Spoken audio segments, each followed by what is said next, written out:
Evangelio de hoy. Domingo 6 de abril del 2025. Revelación del Santo Evangelio según San Juan. Capítulo 8, versículo 1 al 11. Jesús se retiró al monte de los olivos. Al amanecer se presentó de nuevo en el templo. Y todo el pueblo acudía a él. Y sentándose les enseñaba.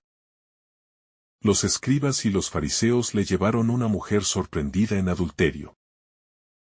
Y colocándola en medio, le dijeron: Maestro, esta mujer ha sido sorprendida en flagrante adulterio. La ley de Moisés nos mandó apedrear a las adúlteras. ¿Tú qué dices? Se lo decían para comprometerlo y poder acusarlo. Pero Jesús, inclinándose, escribía con el dedo en el suelo. Como insistían en preguntarle, se incorporó y les dijo: el que esté sin pecado, que le tire la primera piedra. E inclinándose otra vez, siguió escribiendo en el suelo. Al oírlo, se fueron escabullendo uno a uno, empezando por los más viejos. Y quedó solo Jesús, con la mujer en medio, que seguía allí. Jesús se incorporó y le preguntó: Mujer, ¿dónde están? ¿Ninguno te ha condenado? Ella contestó: Ninguno, Señor. Jesús dijo: Tampoco yo te condeno. Anda. Y en adelante no peques más. El amanecer de la misericordia en el templo del juicio. Jesús vuelve al templo al amanecer. No lo hace en la hora del tumulto, ni en el ruido del día, sino en el momento en que la luz apenas comienza a acariciar los muros de la ciudad santa. Esta decisión no es casual, porque en el contraste entre la claridad que se alza y la sombra que aún cubre el corazón humano, se desarrollará la escena más honda del Evangelio, la confrontación entre la ley y la gracia, entre el juicio humano y la compasión divina, entre la vergüenza pública y la redención silenciosa. Jesús enseña, pero no con un tono de doctrina rígida, sino desde la cercanía de quien se sienta a dialogar. Es en medio de ese ambiente de paz donde irrumpe la violencia revestida de justicia. Los fariseos arrastran a una mujer herida por el pecado, no para salvarla, sino para usarla como piedra de escándalo contra el mismo Salvador. La trampa de la ley usada como arma. El corazón de los fariseos no late por la verdad ni por la justicia. Su intención no es restaurar la dignidad de la mujer ni aplicar rectamente la ley de Moisés, sino poner a prueba a Jesús y atraparlo con una respuesta que pudiera condenarlo. Si absuelve a la mujer, se contradice con la ley. Si la condena, pierde su coherencia de misericordia y amor. La escena está cargada de tensión. Pero Cristo no entra en el juego de las trampas humanas. Él no se deja atrapar por el veneno de la acusación disfrazada de celo legal. En vez de responder, se inclina hacia la tierra. Toca el polvo del que todos estamos hechos. Escribe con el dedo. En silencio. Y ese gesto humilde y misterioso abre un espacio de silencio que desarma toda pretensión humana. El dedo de Dios que escribe en el corazón. No sabemos qué escribió Jesús sobre el suelo. Los evangelios no lo dicen. Y esa ausencia se convierte en revelación, el dedo que escribió la ley en las tablas de piedra en el Sinaí. Ahora escribe sobre la tierra, como recordando al hombre su origen de polvo, su fragilidad, su necesidad de redención. Ya no se trata de una ley grabada en piedra, sino de una palabra que quiere grabarse en la carne del corazón humano. Mientras los acusadores esperan una sentencia, Jesús transforma el momento de juicio en un acto de revelación interior. El silencio del Maestro no es evasión. Es profundidad. Está invitando a mirar más allá del pecado visible, hacia la raíz común de toda culpa, que se esconde también en quienes acusan. La sentencia que revela la verdad del corazón. La respuesta de Jesús corta como espada, no por agresiva, sino por su verdad desnuda: el que esté sin pecado, que le tire la primera piedra. No discute la ley. No la niega. Pero la envuelve de una profundidad que los fariseos nunca habían contemplado. Él no invalida el castigo que prescribe Moisés. En cambio, coloca en manos de cada uno la responsabilidad de sus propias sombras. En ese momento, las piedras que estaban listas para herir a la mujer comienzan a pesar en las manos de quienes la sostenían. Y no por el miedo a una represalia, sino por la súbita conciencia de su propia miseria. Uno a uno, desde los más ancianos, se retiran. No porque comprendieron de inmediato la misericordia de Dios, sino porque la luz del Verbo encarnado les reveló las grietas que ocultaban bajo sus túnicas religiosas. La soledad sagrada entre el pecado y la gracia. Jesús queda solo con la mujer. La escena es desbordante de ternura divina. Allí, en el centro del templo, lugar de sacrificios y normas, se alza la nueva alianza, no basada en piedras ni en leyes, sino en la relación viva entre el pecador y el Dios encarnado. Ella no se ha defendido. No ha huido. No ha rogado. Permanece en pie. Tal vez temblando. Tal vez envuelta en vergüenza. Pero allí, sin justificarse, Jesús tampoco la interroga sobre su culpa. No le exige explicaciones, ni le pide pruebas de arrepentimiento. Solo le pregunta si alguien la ha condenado. La misericordia de Cristo no depende de la confesión minuciosa del pasado, sino de su deseo de restaurar lo que ha sido herido.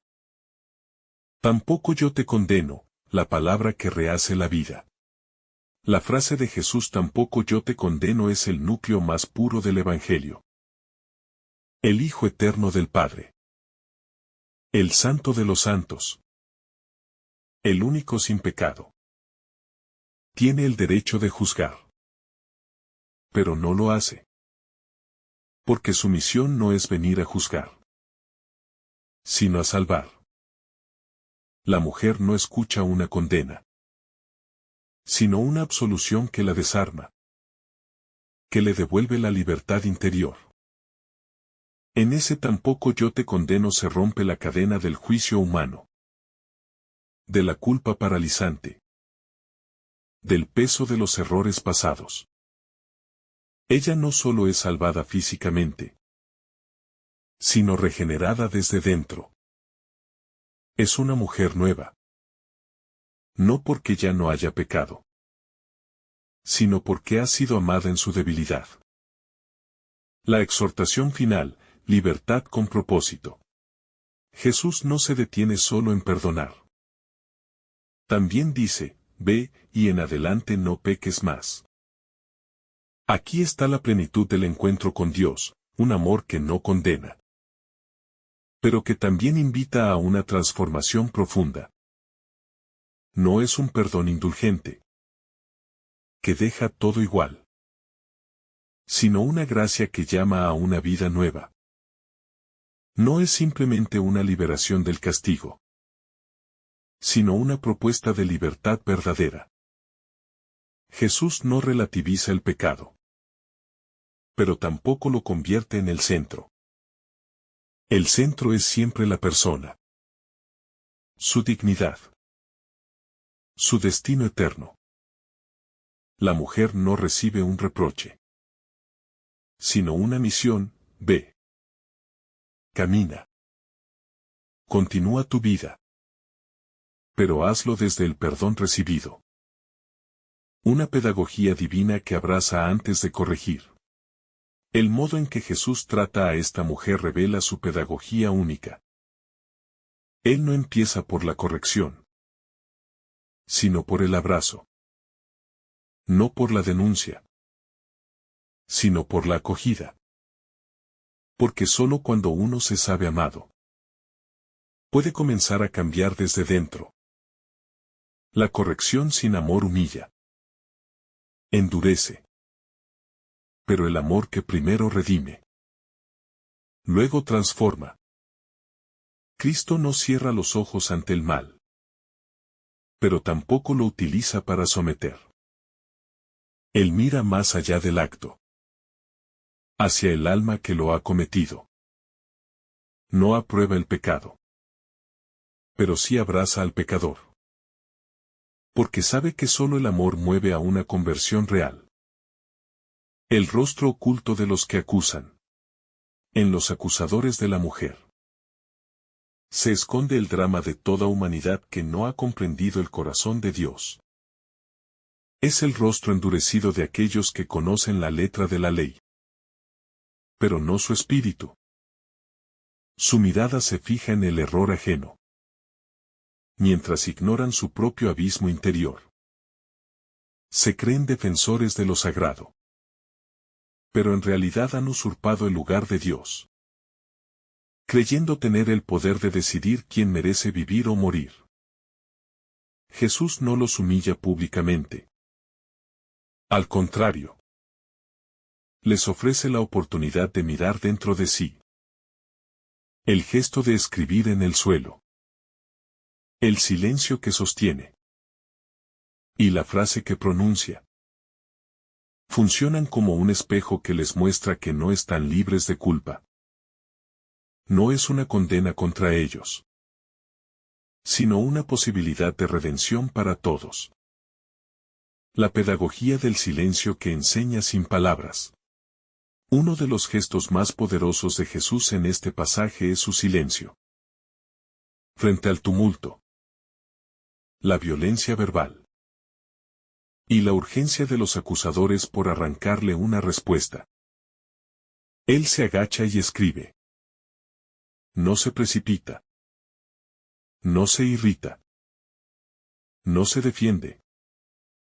En su silencio, enseña que la verdad no necesita gritar. Que la justicia divina no se impone con violencia. Y que el juicio que realmente transforma nace desde lo más hondo. Su gesto tiene algo de ternura. Algo de paciencia infinita. Es un silencio que no evade, sino que contiene.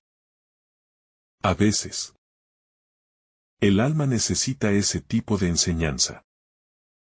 Una palabra no dicha. Una espera. Un espacio interior donde Dios trabaja sin ruido. La dignidad que no depende del error cometido. La mujer no tiene nombre en el relato. Su identidad parece reducida a su pecado, a su caída. Pero para Jesús, ella nunca deja de ser persona. No la llama por su error, sino que se dirige a ella con respeto. La trata con una ternura que rompe toda lógica social de desprecio. El mundo la ve como adúltera, pero él la ve como hija, como criatura creada a imagen del Padre. Y ese acto de mirar más allá de la caída es en sí mismo un acto redentor. Porque cuando alguien se sabe visto con amor, cuando siente que su valor no depende de su historia rota, entonces puede comenzar a vivir de nuevo. Esa dignidad restaurada es la semilla de la conversión verdadera. El gesto de no tirar la piedra, una conversión silenciosa. Cuando los acusadores se retiran, no pronuncian palabra. No hay confesión de pecado, ni clamor por perdón. Solo un gesto, soltar la piedra. Dar la espalda. Marcharse en silencio. En ese gesto, tal vez sin saberlo, comienzan un camino interior. Renunciar al castigo, aunque sea por vergüenza o por miedo, ya es un primer paso hacia la luz. Es la ruptura con el ciclo de violencia, con la lógica del castigo como justicia. Tal vez luego, en lo secreto de su alma, comprenderán mejor lo que ocurrió. Pero lo cierto es que nadie puede encontrarse con la mirada de Jesús sin que algo cambie por dentro, aunque aún no lo entienda del todo. Una escena que anticipa la Pascua. Este episodio no es solo una lección moral, sino una prefiguración del misterio pascual.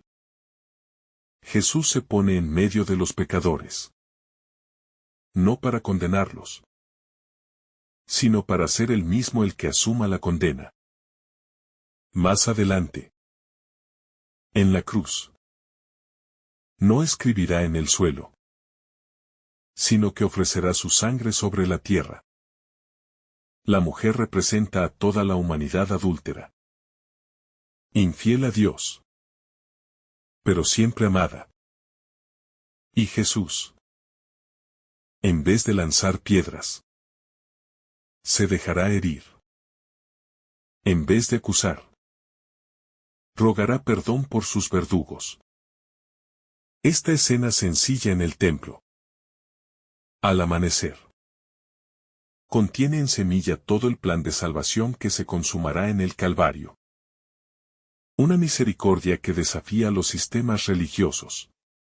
El gesto de Jesús no solo toca el corazón de una mujer adúltera, sino que pone en crisis el sistema entero que define a los puros y los impíos desde el cumplimiento externo de una ley.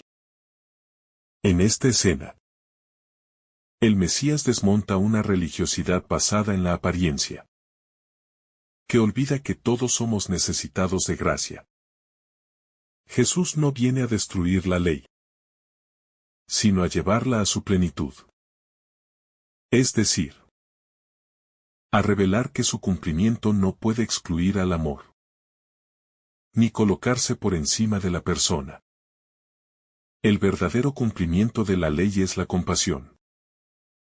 Cualquier religión que no acoja con ternura al caído, corre el riesgo de usar lo sagrado para justificar la violencia y la exclusión. El amanecer de una nueva humanidad. El texto comienza diciendo que todo ocurrió al amanecer. Ese detalle no es accidental. El amanecer es el símbolo del nuevo comienzo, del día que empieza con una luz que vence a las tinieblas. Jesús es ese amanecer. Donde Él está, no hay espacio para la oscuridad de la condena.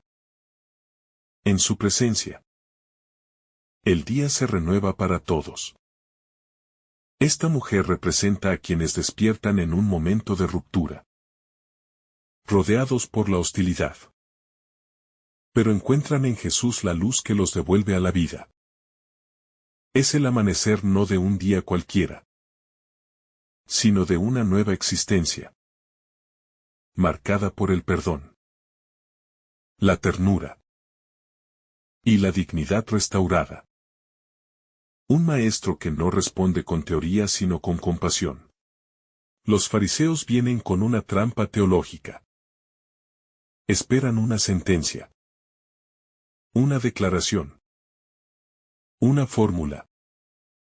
Pero Jesús no se enreda en argumentos. No responde desde la teoría, sino desde la encarnación de la compasión. Él es la palabra hecha carne. Y su carne se hace cercanía con el débil.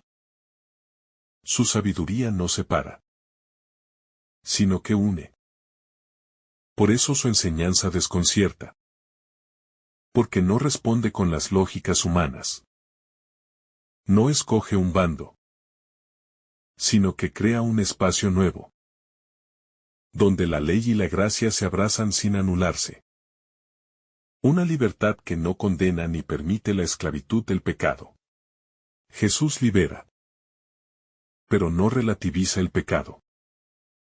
Dice, ve y no peques más. Esa frase encierra un llamado profundo a la libertad interior. No es una condena, sino una invitación a vivir de otro modo.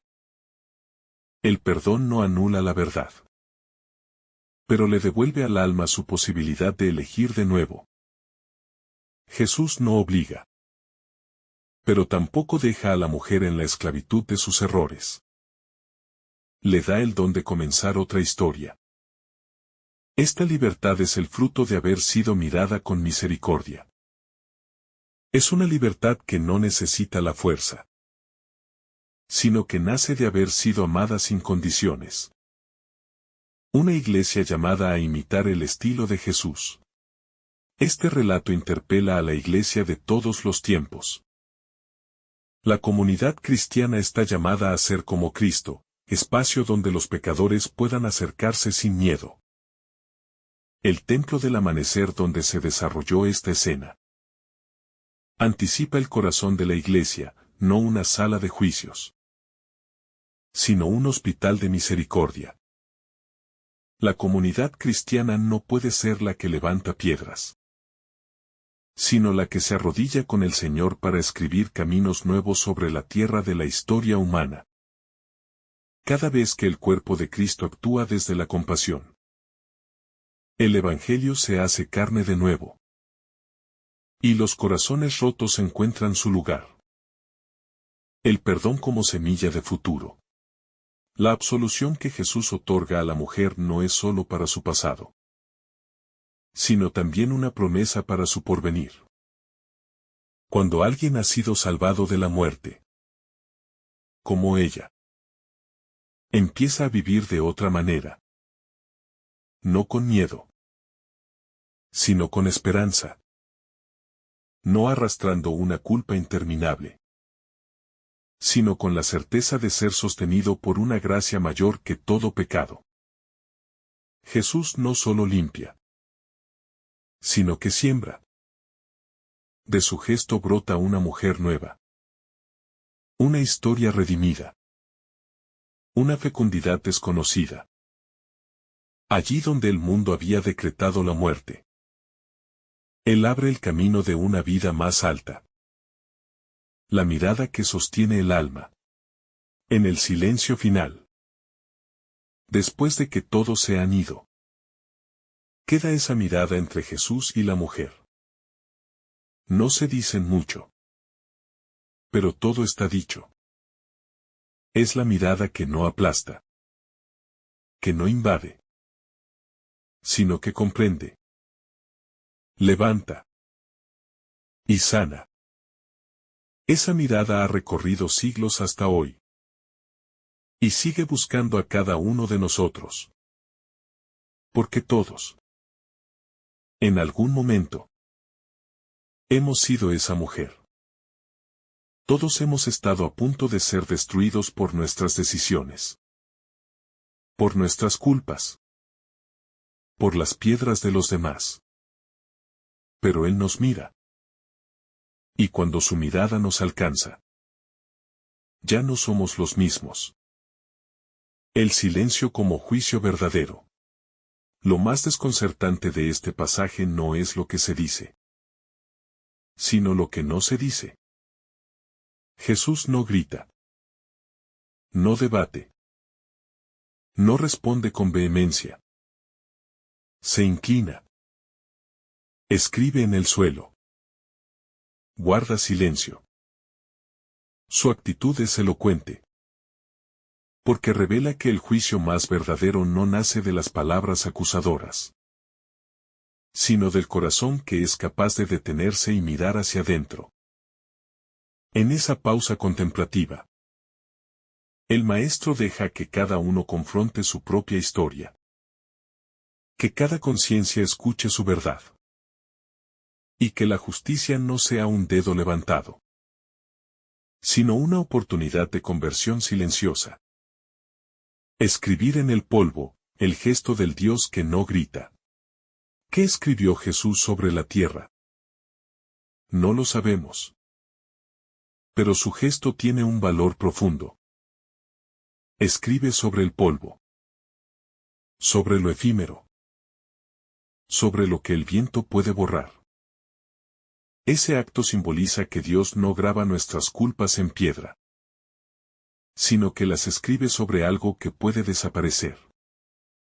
Así es la misericordia divina, no se agarra al pecado del otro, sino que lo transforma en algo transitorio, borrable.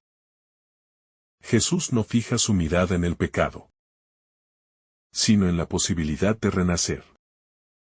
Su gesto es la pedagogía del amor que no humilla, sino que regenera desde la ternura infinita.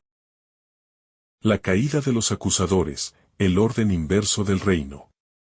Uno a uno se van retirando. Desde los más viejos. Dice el texto. Esa referencia tiene una fuerza simbólica profunda. Los mayores. Aquellos que por experiencia deberían ser más sabios. Son los primeros en reconocer que no tienen piedra para lanzar. En el reino de Dios. La sabiduría se mide por la capacidad de compasión. No por el apego a la ley. Los que han vivido más. Conocen mejor la fragilidad humana. Y por eso son los primeros en dejar caer su juicio. Así se revela un orden nuevo. No el de la dureza legalista, sino el del corazón purificado por la experiencia del amor y del perdón recibido. El pasaje de la mujer sorprendida en adulterio. Leído desde la luz del corazón de Cristo. Nos conduce a un abismo de misericordia tan hondo, que desarma cualquier juicio humano. Este Evangelio no solo revela quién es Jesús, sino que nos revela también quiénes somos nosotros ante Él. Seres marcados por la fragilidad, pero infinitamente amados. Personas heridas por el pecado, pero llamadas a una redención que no humilla, sino que enaltece desde lo más íntimo. Cristo no se pone del lado de los legalistas, pero tampoco niega la verdad del pecado.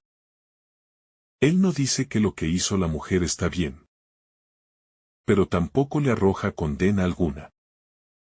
En su equilibrio perfecto entre justicia y misericordia, enseña que el mal solo puede ser vencido por el bien, y que el corazón solo se convierte cuando es mirado con ternura, no con desprecio. Su enseñanza no es abstracta, sino encarnada, vivida en el gesto, en la mirada, en el silencio, en el acto de no condenar. Y ese silencio de Jesús, tan elocuente, es hoy para nosotros una llamada urgente. Nos invita a examinar nuestra manera de mirar a los demás, nuestra rapidez en juzgar, nuestra falta de compasión, y también nuestra forma de vernos a nosotros mismos. Porque muchos llevan en su interior una piedra contra sí mismos, lanzando juicios internos que impiden sanar. Jesús nos desarma de esas piedras. Y nos recuerda que no hemos sido creados para el castigo, sino para la plenitud que brota del perdón recibido. No peques más. Le dice al final. No es una amenaza, sino una invitación a vivir de otra manera. Jesús no deja las cosas como están, sino que proyecta hacia el futuro una existencia nueva. Él nos ama tal como somos. pero no nos deja igual. Su perdón no encubre el pecado, sino que lo transforma desde dentro. Y ese no peques más no es una orden seca, sino una expresión de confianza en la capacidad de esa mujer para amar mejor, para caminar en la luz, para nacer de nuevo desde el encuentro. Así nos habla este Evangelio. Nos muestra que nadie está perdido si se encuentra con la misericordia de Cristo. Que no hay pecado tan oscuro que no pueda ser vencido por la luz del amor divino. Que el juicio que realmente salva es aquel que brota de una mirada que sana, de un gesto que redime, de una palabra que consuela. Jesús no vino a derribar a los que ya están caídos, sino a levantarlos con ternura infinita. No vino a gritar sobre nuestros errores, sino a susurrar en el silencio del corazón que somos más que nuestras faltas. Que hay esperanza. Que hay futuro. Que hay vida nueva posible cuando somos tocados por su compasión. Que esta escena evangélica nos acompañe como un espejo y una promesa. Espejo que nos ayude a mirarnos con verdad, sin máscaras. Y promesa que nos anime a levantarnos una y otra vez. Porque siempre hay alguien que nos espera, nos perdona y nos llama a vivir sin miedo, en la libertad de los hijos de Dios. Que el Señor derrame sobre ti abundantes bendiciones. En el nombre del Padre, del Hijo y del Espíritu Santo. Amén. Si esta reflexión ha sido de tu agrado, no olvides dejar tu me gusta, compartir tu intención en los comentarios y activar la campanita de notificaciones para recibir estos mensajes cada día. Te saluda tu hermano Samuel, deseándote un día lleno de bendiciones.